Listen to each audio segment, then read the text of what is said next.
En 1888, un asesino sembró el terror en Londres con una serie de crímenes brutales. No dejó pistas, no fue atrapado y más de un siglo después sigue siendo un misterio. Pero, ¿y si te dijera que su identidad podría haber sido descubierta? Finalmente, una prueba de ADN podría haber resuelto el caso.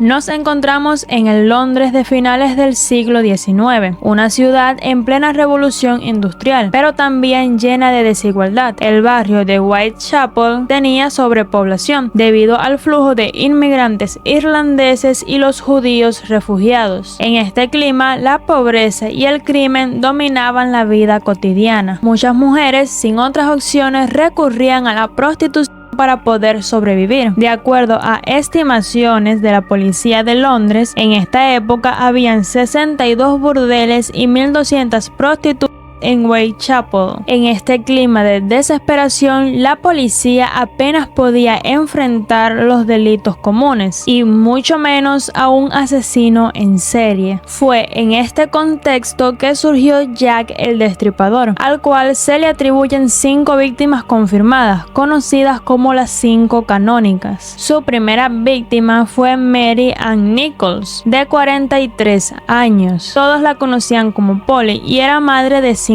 hijos. Su matrimonio fracasó y terminó en la pobreza. Pasó sus últimas noches en albergues para mujeres. El 31 de agosto de 1888 su cuerpo fue encontrado a las 3:40 am. Tenía una profunda herida en el cuello y múltiples cortes en el abdomen. La segunda víctima fue Annie Chapman, de 47 años. Había perdido a su esposo y vivía en Whitechapel haciendo trabajos ocasionales y se dice que sufría tuberculosis. Su cuerpo fue hallado sin vida el 8 de septiembre de 1888. Presentaba una profunda herida en el cuello, su abdomen había sido abierto y algunos órganos fueron removidos y colocados sobre su cuerpo. Además, faltaban ciertos órganos internos, lo que llevó a pensar que el responsable tenía conocimientos médicos. Elizabeth Stride tenía 45 años, era de origen sueco y vivía en Whitechapel hace varios años. Había trabajado como costurera y empleada doméstica. Su cuerpo fue encontrado el 30 de septiembre de 1888 a la 1 de la madrugada con solo un corte en el cuello. A diferencia de las otras víctimas, no fue mutilada, lo que llevó a pensar que el asesino fue interrumpido. Catherine Eddowes, de 46 años, había sido arrestada por embriaguez horas antes del crimen, el 30 de septiembre de 1888, en la misma noche que Stride. Este fue uno de los crímenes más brutales y además de las otras cosas que le sucedieron a las chicas anteriores, le faltaba un riñón y parte de su útero. La última víctima atribuida a Jack fue Mary Jane Kelly, de 25 años. A diferencia de las otras chicas, era más joven. Se cree que había trabajado en burdeles de alto nivel antes de terminar en Whitechapel. Su crimen fue el más atroz de todos. Si les interesa, pueden buscar en Google la última víctima de Jack el Destripador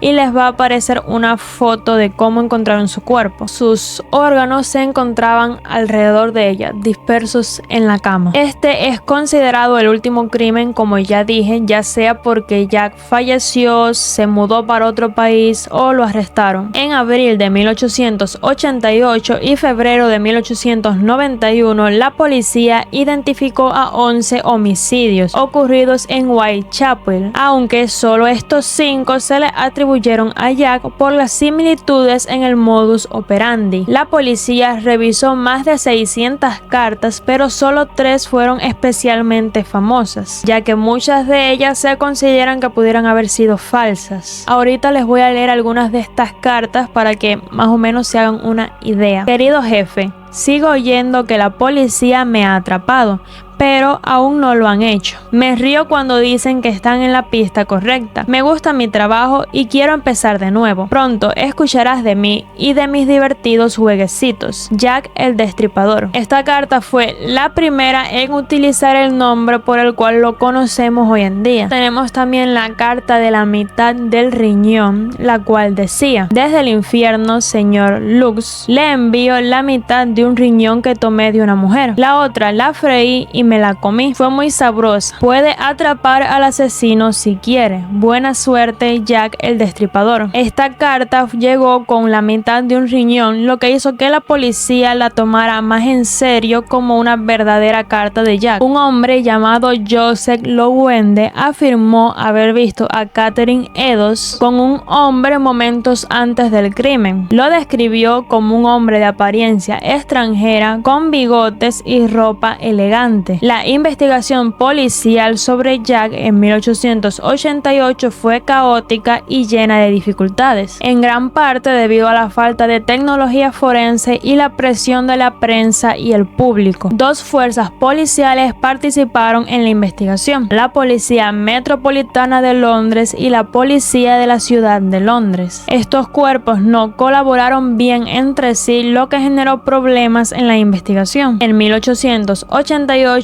no existían las huellas dactilares, el análisis de ADN ni la criminología moderna. La policía dependía de testimonios de testigos, retratos hablados y descripciones y revisión de la escena del crimen, pero sin equipo de recolección de pruebas, lo que hacía que se perdiera la evidencia importante. La policía consiguió reunir varios sospechosos en aquella época. Montague Jan Druid era un abogado y maestro que, según los informes, tenía problemas mentales. Fue encontrado sin vida en el río Támesis en diciembre de 1888, poco después del último crimen atribuido a Jack el Destripador. Un alto mando de la policía en aquella época lo mencionó como un posible sospechoso. Aaron Kominsky era un barbero que vivía cerca de las zonas de los crímenes. Se decía que tenía tendencias violentas y delirios paranoides. Fue ingresado en un hospital psiquiátrico poco después de los crímenes. La policía lo consideró sospechoso en su momento, pero nunca hubo pruebas suficientes para arrestarlo. Walter Sickert era un pintor británico con una obsesión por los crímenes de Whitechapel. Algunos de sus cuadros muestran escenas que recuerdan a estos crímenes de Jack. Y por último, Francis Tumblety era un médico estadounidense que estaba en Londres en esta época. Se sabía que tenía un gran desprecio por las mujeres, especialmente por las damas de compañía. Fue arrestado en noviembre de 1888 por otro delito y huyó a los Estados Unidos, lo que coincidió con el fin de los crímenes. Cada uno tenía razones para ser sospechoso, pero ninguno se vinculó directamente, ya que nunca se encontraron pruebas concluyentes hasta ahora. En 2019, un estudio científico dio un giro sorprendente al caso. Los investigadores Jari Louhelainen y David Miller analizaron una prenda de ropa encontrada junto al cuerpo de Catherine Eddowes, una de las víctimas. Este chal llevaba manchas de sangre y fluidos biológicos que, tras un extenso análisis de ADN mitocondrial, fueron comparados con descendientes tanto de Catherine Eddowes como de Aaron Kominsky, uno de los sospechosos. El resultado fue impresionante.